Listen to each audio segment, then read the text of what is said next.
Hi everyone, welcome back to our weekly planetary weather forecast, and I am Natalie if this is the first time that you watch my videos. So in this video we are going to talk about the astrology. What are the aspects that's happening up in the sky? How can we tune into these energies? And we'll end the video with a collective reading to see what the message universe have for us for this upcoming week as well. So now let's talk about this week. This week we are at the end of February, stepping into the month of March. If you have been watching my videos or following me on my social media, my Instagram, or just basically any other astrologer, I'm sure you have heard that March is a very special month because there's a lot that is going to take place in March. A lot of major transit, astrology shifts and changes are going to take place in March. And we are also welcoming our new astrological year as when the sun moves into Aries to kickstart a new astrological year for us. So I am very excited, and I am having a mixed bags of feelings about all the major shifts and changes that's going to happen for us. But overall, I'm hopeful. I'm always very optimistic because, well, my chart is ruled by Jupiter, so I tend to be a bit more optimistic. But I always think that everything is going to happen at the right time, and they are all going to eventually bring us a greater good, even though we might not be able to see it right at that moment. But when we look back, we will understand why all of these things have to happen. So keep watching my videos and follow me on IG. I'll keep us updated as the time goes. So now let's talk about this upcoming week. So this week we basically have two important aspects that is happening and one transit. So they're pretty cut and clear. So on March 2nd, well, depending on the time zone you're in, we're going to feel this energy probably the whole week anyway, but more intensely around March 1st, 2nd, and 3rd. So towards the second half of the week, we have two aspects. One is Mercury and Saturn is going to conjunct in Aquarius. And then we also have Venus, Jupiter, and Chiron all conjuncting in the sign of Aries. So these two aspects gives me not exactly polar opposite, but they do have different energies, and let's talk about it one by one. So let's talk about Mercury and Saturn conjuncting in Aquarius. Is quite significant because Mercury is basically having a last conversation with Saturn, taking in the last advice, lesson, messages from Saturn before Saturn leaves Aquarius. Because this week and next week, Saturn is going to be traveling at the last degree, the anaretic degree we say in Aquarius. So the energy is going to be very potent as well. So we definitely is feeling that shifts of energy. And Mercury is here, is talking about our thoughts, our communication, and having a chat with Saturn to get a last. They're having like a last meeting right before Saturn transit into Pisces next week. So look back and see what happened for you in your own natal chart. Which house does Aquarius ruled? Saturn has been in Aquarius since March 2020. We all know what happened. That was when our whole world was shaken up, right? We have a global pandemic that happened during that time. And now that Saturn is finishing the last degree, traveling in the last degree of Aquarius, we're also seeing the world opening up, right? We're seeing the pandemic sort of coming to a close, we are seeing the aftermath as well. We are seeing what is happening, how far we've come, what have we learned, how much changes and shift have we moved through. For the past almost 3 years, a lot has happened, and I can guarantee, I can say with quite a lot of confidence that none of us is the same compared to before the pandemic. Many things happen for us as a collective, and it also shifts and change a lot of us individually. Our mindset, the way we work, what we do for work, what we do for a living, our belief system, our mindset, our thoughts and our opinions on different things in life, and for the society, for the people, everything. I guarantee some of them changes. For some of them changed, maybe forever, for all of us. So take a moment. I invite you to just sort of take a pause, to consciously take a pause today. I invite you, if you all can, just take a moment, consciously take a pause from everything, and just reflect on your 3 years since March 2020. What has Saturn taught you? Saturn is always here giving us revelations, lessons, not letting us know what works and what doesn't work, what no longer serves us, what need to change and shift in order for us to evolve and build a better structure around our life or different areas of our life. So really take a moment to reflect on the past almost 3 years since March 2020, different areas of your life. Especially take a look and see which house does Aquarius govern in your own natal chart, and see what has changed, what's different, how much you have changed, and how have you been moving through this past 3 years, and how do you feel about them? What did you learn from them as a part of the collective and for you individually, and how are they helping you as you move forward? Or what are you looking forward to? So yes, seems a bit heavy and serious, right? That's what Saturn gives you, right? And usually Saturn will leave us a gift when it transits out from one sign and entering to the next sign. So what have you learned, right? See if you got the lesson, the gift that Saturn has been trying to teach you. And feel free to share below. I would love to hear from you as well. And the next aspect that we're talking about is Venus, Jupiter, the two benefic planets in the solar system. And Chiron as well, the asteroid that is known as the wounded healer, the wounded warrior. The three of them, all of them are in Aries, and they're all conjunct all together.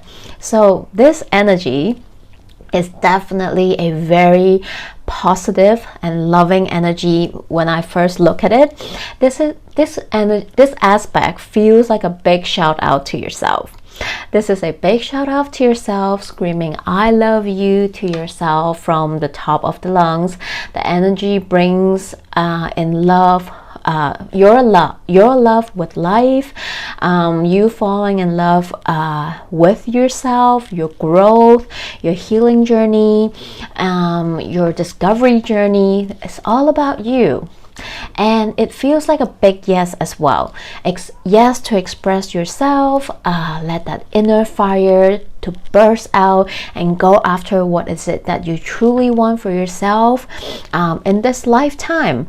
What does your heart truly desire, right? Choosing you over everything and everyone, and shut those noises around you down and truly listen to your heart, right? This is you embarking on your journey.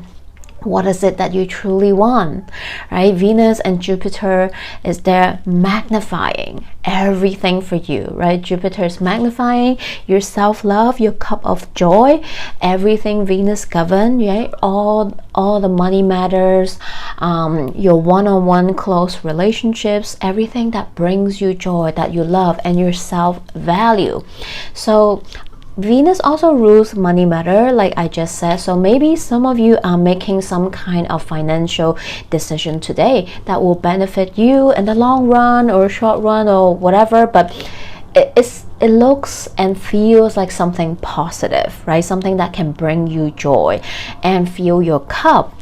And this is also about your own healing journey or self-discovery journey. If you're on one, it doesn't matter if you're on one or about to begin one or how you feel about it, but because this is also conjunct with Chiron, so it talks about our wounds, our traumas, and our healing journey, our self-discovery or rediscovery journey, right? This is that moment that you really want to embrace and just love yourself. See how far you have come and give a pat on your shoulder. Job well done. Let's continue. Let's move forward as you are able to fall in love more and more with your most authentic self, your inner fire, and let it shine.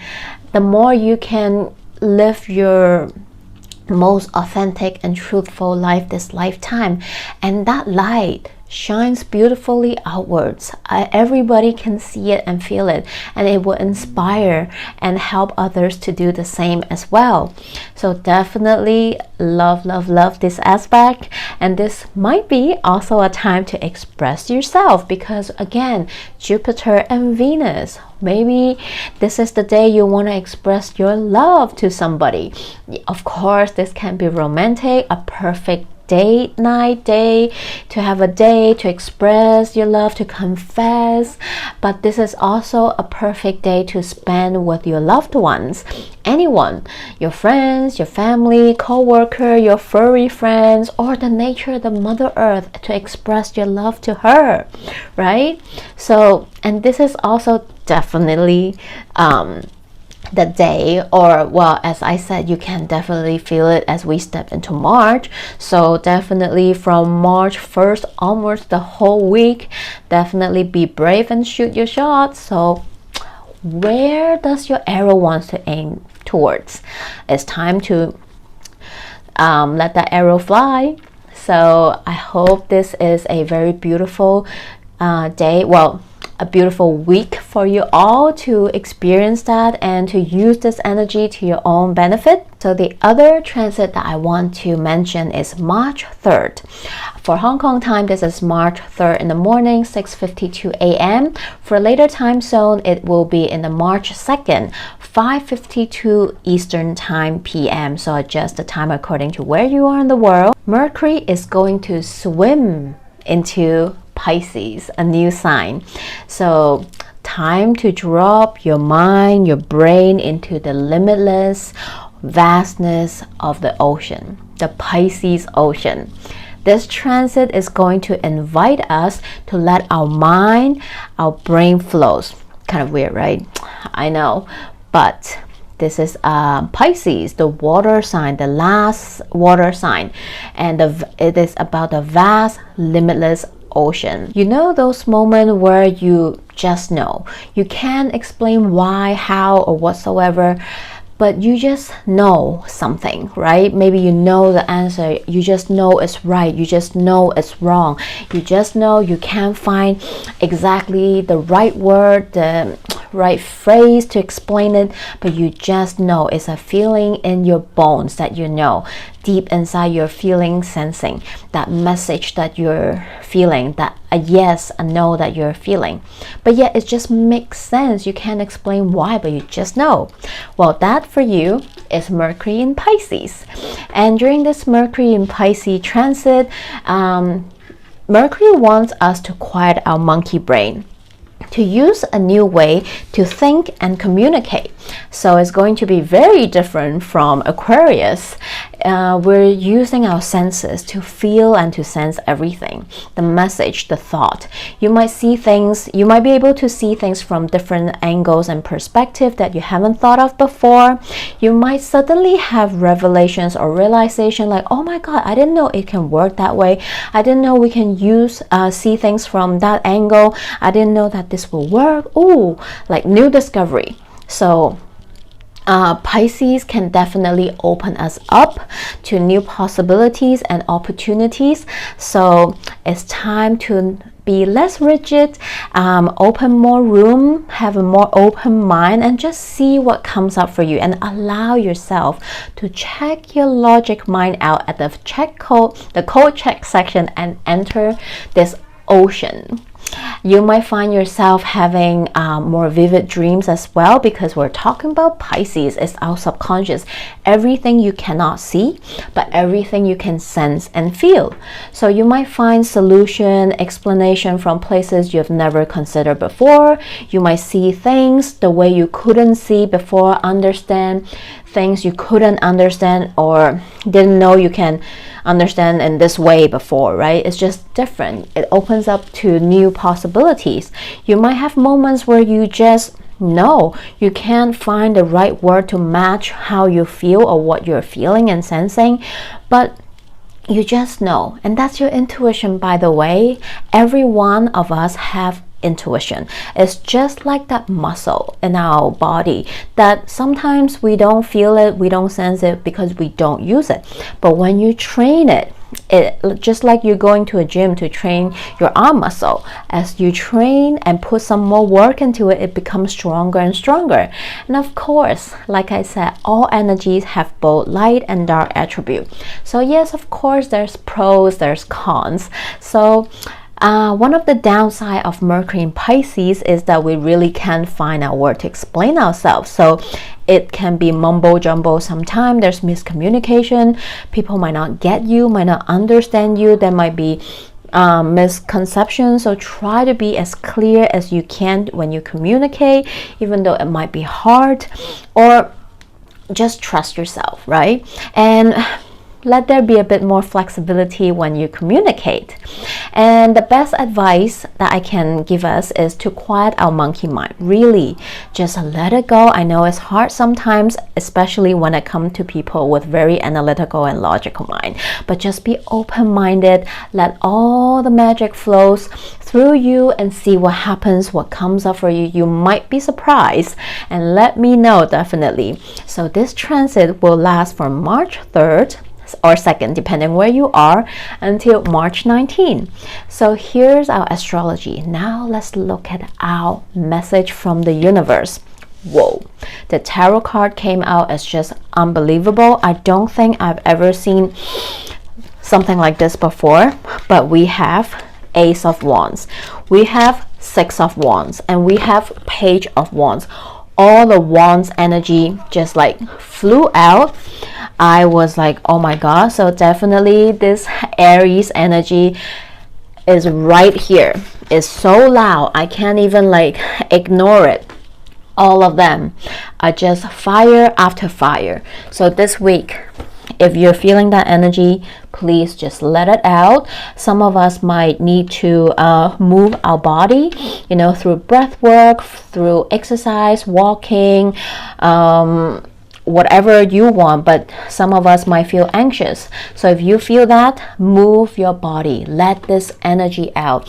So for some of us, definitely, maybe there's a good news coming in. Maybe there's a new idea popping out, new inspiration might come out for you. And also because, like I said, Mercury just is going to enter the sign of Pisces at the end of towards the end of the week as well. So definitely can open up some of us to some something we thought that's not possible, something we never know that's possible before, and open us us up to limitless opportunities and possibilities. Definitely keep an open mind and see what happened this week. If you have any ideas or things that you want to do, creative project ideas, drop them down. Talk to your friends or colleagues or whoever you want, because this can definitely bring in something positive for us. Very beautiful energy. And then from the oracle card, we have number 9, Treasure Island. Look at this, it's so beautiful. It's a really cute sea turtle carrying all the love and treasure. Again, really, this Jupiter, Chiron, and Venus in Aries energy is just firing out from the cards. I can't even stop it, okay? My body feels like so hot just looking at this card. So definitely Treasure Island, again, this card, it talks about also something that's hidden, something you cannot see, but now you can see. So again, it's also linking and relating to that Mercury in Pisces energy. Your mind is a limitless treasure box if you allow it to be. So it all depends on you. Open up to new ideas, open up to new conversation, possibilities, opportunities might just come in. You might receive aha moment, revelation during this transit through dreams, meditation. Your guides might be talking to you, and just let it flow through and look at it. Again, it's that vast, limitless, boundless energy from the sea, just like that Pisces energy. So the universe is definitely bringing some love, positivity, good news, new ideas, opportunities, revelations for you, especially this week or later on while Mercury is still in Pisces. So definitely see what comes through for you. Lastly, for our self-care oracle, we have security. True security comes from having a reserve of time, space, energy, personal power, and love. Make deposits in all these accounts and you'll be a wealthy person indeed. I feel like this really resonates with the Chiron and Jupiter and Venus conjunction that is happening in Aries. This is all about us, our own self-love, self-care account that we have within us. Well, we all have this account and we cannot draw from an empty account. So always make sure that your account is having a reserve of personal time, space, energy, power, and love. You cannot pour from an empty cup and you can't withdraw from an empty account. So make sure you're always checking in your account and pouring back when you have to, so that you have enough to give for yourself first and then to the others. Hope the message helped, and feel free to drop me a comment below. I'm wishing you all a good week ahead. Bye.